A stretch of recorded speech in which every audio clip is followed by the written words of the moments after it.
Hi, I'm Rob Linhart, I'm Lily Margolis. and welcome back to Hazel's Flight School. Today, we're going to be talking about Australia, a continent in its own right that has a vast and long history of growing grapes. Just how long, you ask? They have been harvesting grapes for making wine in Australia since 1791. Can you believe that? Where did those grapevines first come over from? They were brought over, presumably by the British, from the Cape and from South Africa, actually, where they were already growing grapes for probably at least 100 years. So they finally made their way off to Australia. Now, Australia being a huge continent, most of you think about it as the outback. That's what we know about Australia. Desert, dusty, dry, which isn't automatically an impediment to growing good wine grapes, by the way. But by and large, most of the wine produced in Australia is along the south coast, the southeast, and the southwest, some of the islands offshore, and we'll get into that a little bit, and getting a bit inland, but more than about 100 miles or so inland, things get a bit tricky. So those are the regions we're going to be talking about today, and we're going to kind of narrow that down a little bit. We've got 3 wines today. We're going to be featuring an area a bit inland from Melbourne, that's Heathcote. And then we're going to take a little trip offshore, and we're going to go to Kangaroo Island off the coast of Adelaide, which will be a little further west. Awesome. Let's get into it. All right. So we're going to start with a wine intended to break what I've been told is the ABC rule in Australia. And that ABC rule used to be anything but Chardonnay. But guess what? We're starting with a Chardonnay. And of course, I have my own opinions about these wines, but we're going to let Lily start us off on what she thinks. So, Rob, this is pretty good Chardonnay. It's bright, it's refreshing. So I have to ask, why does Australia say anything but Chardonnay? I don't understand. Well, initially, there was a big producer out there that really committed to that full throttle, big oak bomb, over the top style of Chardonnay. And they really went for it, and the market didn't love it. They just bombed it out with oak. That was just over the top. They were cheating. They were using all sorts of oak substitutes. They weren't even using barrels half the time. They were using chips or staves or sawdust, derived flavors to make it taste like oak, and they were generally awful. And wine drinkers picked up on that, and so Chardonnay was kind of not a thing for the longest time. But fast forward now, and we have really good producers like the Islander Estates, which is what we're drinking here, coming from Kangaroo Island, by the way, off the coast of Adelaide. No oak at all here in terms of obvious oak presence. Now, they have used oak to finish the wine, but these were big, old, used barrels, and really it just gives that nice kind of fluffy, round texture to the wine, but none of that over-the-top kind of oaky flavors or aromas. Yeah, I really didn't pick up on any oak flavors at all.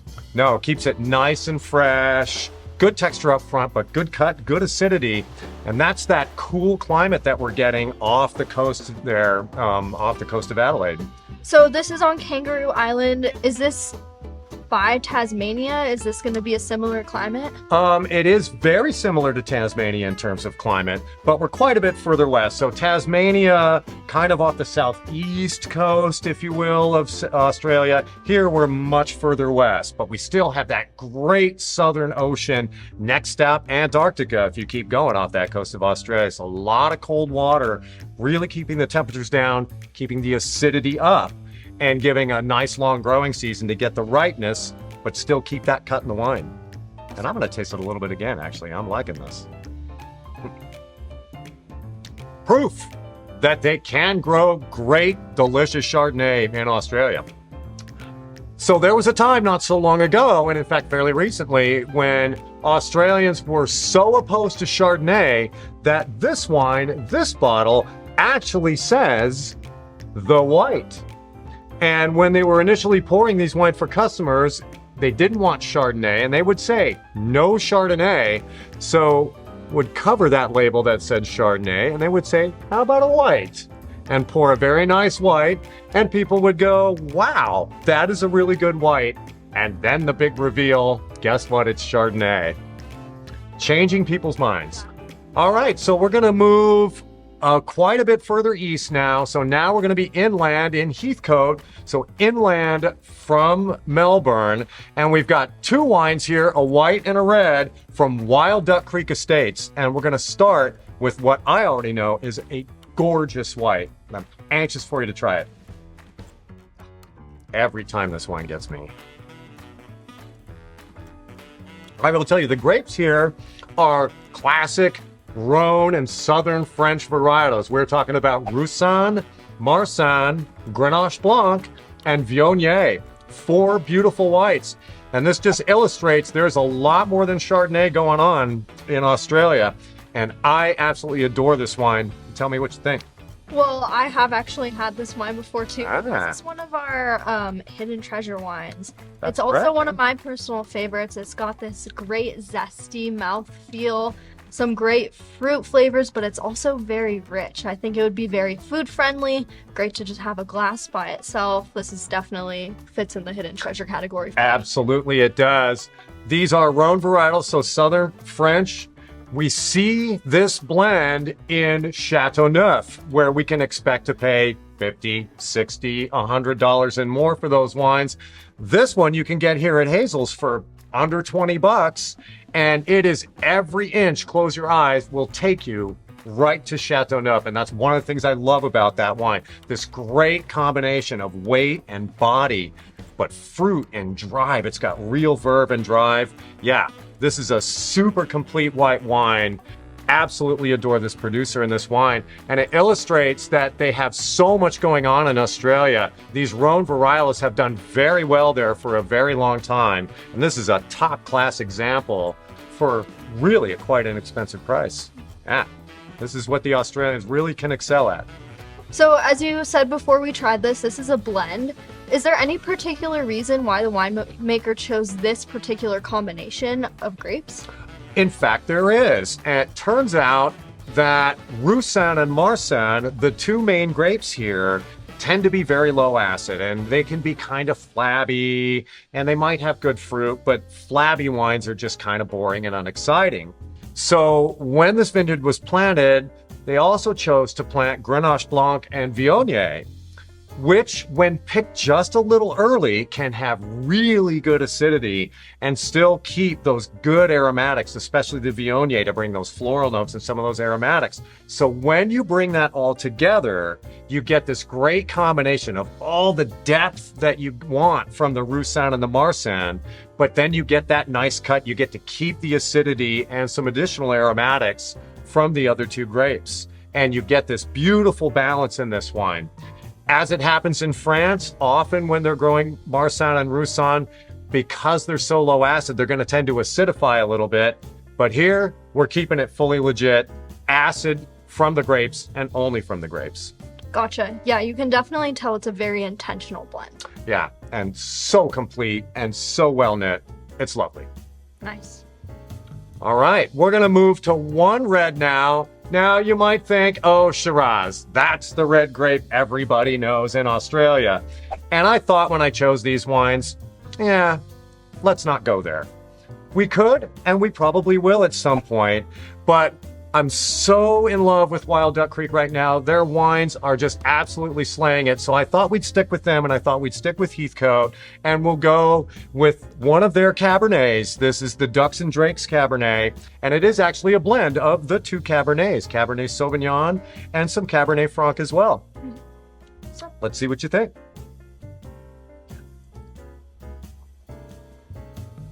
First thoughts? Well, it's fabulous. It's well-rounded. It's bright. Some blackberry, some cranberry, lots of red fruit in there for me. Some herbal components as well. Maybe some thyme or a little bit of rosemary. But this is great. Everything Wild Duck Creek makes has been great so far for me. This is a money blend right here, and I gotta say, a lot of you regular customers know I've been very open about this. Cabernet Sauvignon in particular, not exactly my favorite grape. I know that can sound like heresy to some people, but it takes a kind of a special Cabernet to make a believer out of me. And this is one of those wines. It's got everything I look for. Nothing over the top. Not sometimes those Napa cabs, they can just take it too far. They found beautiful balance, great integration in this wine. And sure, there's some structure here. Cabernet Sauvignon, known to be kind of big. Cabernet Franc can also be a bit tannic, a bit green, especially if it's picked too young or depending on where it's grown. Here, they've married these two grapes so beautifully, and we're getting what might be considered a Bordeaux blend, although they tend not to blend too much Cabernet Franc with Cabernet Sauvignon in the main parts of Bordeaux. It can happen. But here, putting those two Cabernets together, and by the way, for the record, Cabernet Franc happens to be one of the parent grapes of Cabernet Sauvignon. The Cabernet in Cabernet Sauvignon actually comes from Cabernet Franc. So we see a little bit of a relationship between those two. So if they are so similar, why is the winemaker choosing to blend these two particular grapes here? Well, they do express a little differently. Cabernet Franc in particular can tend to bring redder, brighter fruits. Even though it's a parent, that's just kind of how it goes sometimes. And Cabernet Franc also tends to bring more tobacco and herbal notes. And you picked up on that right away. A little bit of that sort of green peppercorn thing sometimes we get, which isn't really a dominant note here. But yeah, the Cabernet Franc can definitely kind of give a little more lift to the Cabernet Sauvignon. And again, give some of those herbal tobacco tones as well to kind of round out and flesh out the fruit from the Cabernet Sauvignon. Have it with food, don't have it with food. I don't think I would care, and the wine doesn't care either. Yeah, delicious. Two great wines from Wild Duck Creek. Well, I just have to say, I feel like Australian wine has been sliding under the radar for the past couple of years, and I really don't understand why. I've tried everything I've liked. I've liked everything I've tried. That's excellent. Well, I think some of that kind of goes back a little bit just quickly to what we talked about with the Chardonnay, where there was this huge mass market, bulk, bargain market for Australian wine. But I think the wine market and Australian wine drinkers have come along and matured, and the market just wants finer wines now from Australia. And folks like Lurton and the Islander Estates and Wild Duck Creek are the reason that Australian wine is starting to make a comeback, and we're the happier for it. Yes, we are. All right. That's going to do it for today on our first dive into Australian wine. Big thanks to Bruce Clugston and Australia in a Glass for providing the wines and expertise for our episode today. Thanks for flying with us. Subscribe to our YouTube channel and ask your questions in the comments. Our trivia question for today is, when was the first known harvest of wine grapes in Australia? Be the first person to answer this trivia question correctly in the comments and win a $10 Hazel's gift card.